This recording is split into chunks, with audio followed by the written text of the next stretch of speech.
మిథున రాశి ఫలితములు.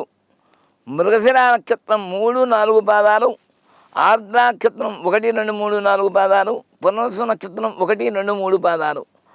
ఆదాయం 14, వ్యయం 2, రాజ్యభుజ్యం 4, అవమానం 3. ఈ రాశి వారికి గురుడు మే 15 నుండి జన్మరాశి సువర్ణమూర్తిగా, శని సంవత్సరమంతా దశమ స్థానంలో తామ్రమూర్తిగా ఫలితాలు ఇస్తున్నాడు. ఈ రాశి వారికి జన్మ గురువు సంచారం చేత ఆత్మవిశ్వాసం బాగా పెరుగుతుంది, వృద్ధి చెందుతుంది. ఈ మిథున రాశి వారికి ఈ సంవత్సరం అవకాశాలు దృక్పథంతో ఉంటాయి, బాగుంటాయి అని చెప్తున్నా. ఈ రాశి వారికి శని భాగ్యాధిపతిగా దశమ స్థానంలో సంచారం చేస్తున్నాడు. ఇతరుల విషయంలో అనవసరపు జోక్యం చేసుకోకండి. అన్ని విధములా కూడా మీ ఇష్టదైవాన్ని ప్రార్థన చేయండి. ఏ వారాల్లో ఏ దేవతకు ఏ గ్రహానికి ఇష్టమో ఆయా గ్రహాలకు ఆయా దేవతలు చేయండి.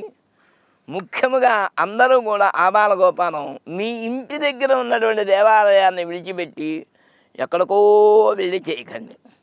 ఇంటి దగ్గరకు చేయండి.